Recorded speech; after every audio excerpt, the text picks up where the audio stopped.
Let's move on. Now, Kuttappan has posted a question on our website. He says that Vijay Builders and Developers in Bengaluru is asking buyers for the VAT amount via cash.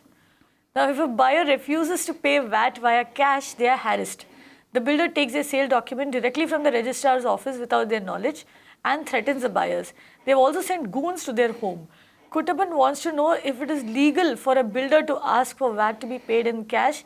He wants to know what legal recourse the buyer can take. He's asking for payment in cash. He's sending goons to their homes. Obviously, it can't be legal. What can Kuttappan do here? I am sure that this particular builder is not very popular with the residents. Having said that, last year we had a change in the taxation laws which said that you can't pay more than 20,000 rupees in cash when you're buying a house. Now, it might be a little grey area. You could argue that this is not towards the purchase of the house, but then you're paying VAT. So, I would still say that it extends to that. So long as you're getting a receipt, normally this does not present a problem. But I can't see any reason, or I can't think of any reason why he would want this amount in cash until and unless he does not intend to pay it.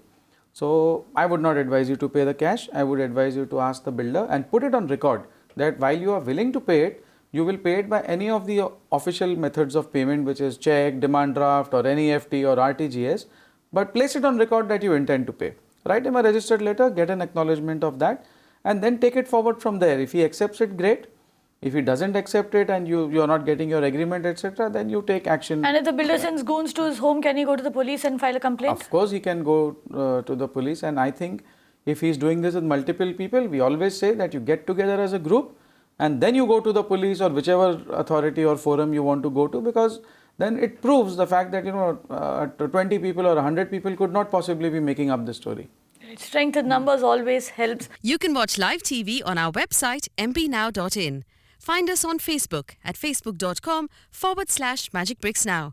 And don't forget to click the like button. You can also follow us on Twitter at magicbricksnow. To stay updated with all our programming, hit the subscribe button on our YouTube channel by logging on to youtube.com/magicbricksnow.